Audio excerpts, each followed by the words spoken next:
सर्वांना नमस्कार। 100 दिवस 100 कविता या माझ्या चॅलेंजमध्ये आज मी 25वी कविता सादर करते।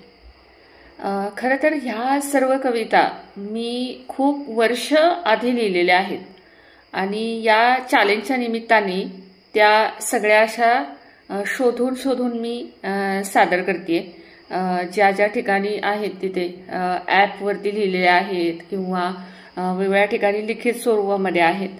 तर मला माहित नाही ह्या 100 कवितांचा चॅलेंज मी घेतलेला आहे तर माझ्या आधीच्या केलेल्या किती कविता सापडतात, कारण माझा आधीच फेसबुकचं अकाउंट ब्लॉक झाल्यामुळे ते फार सोपं पडलं असतं। तो कविता हॅशटॅग दिला होता, पण तरीही आज मी या चॅलेंजच्या निमित्ताने 25व्या कवितापर्यंत आलेली आहे आणि त्याचं मला फार जास्त स्वतःलाच आनंद होतोय की ह्या सगळ्या कविता अशा पद्धतीने एकत्र होत आहेत या चॅलेंजच्या निमित्ताने आणि मला त्याचं स्वतःला रिव्हिजन करायला मिळतंय।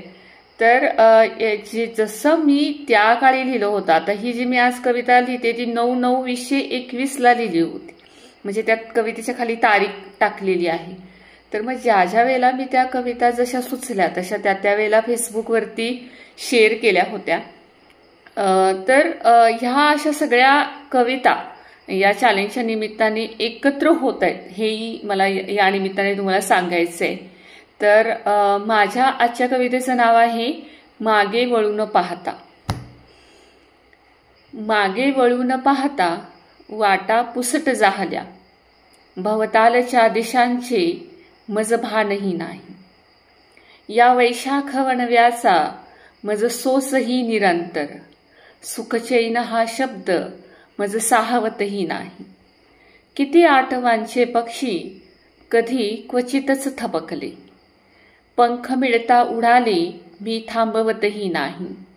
ना आणा भाका घेतल्या ना वचनात अडकले, ना आणा भाका घेतल्या ना वचनात अडकले। अलिखित सारे संचित मी विसरतही नाही, अलिखित सारे संचित मी विसरतही नाही।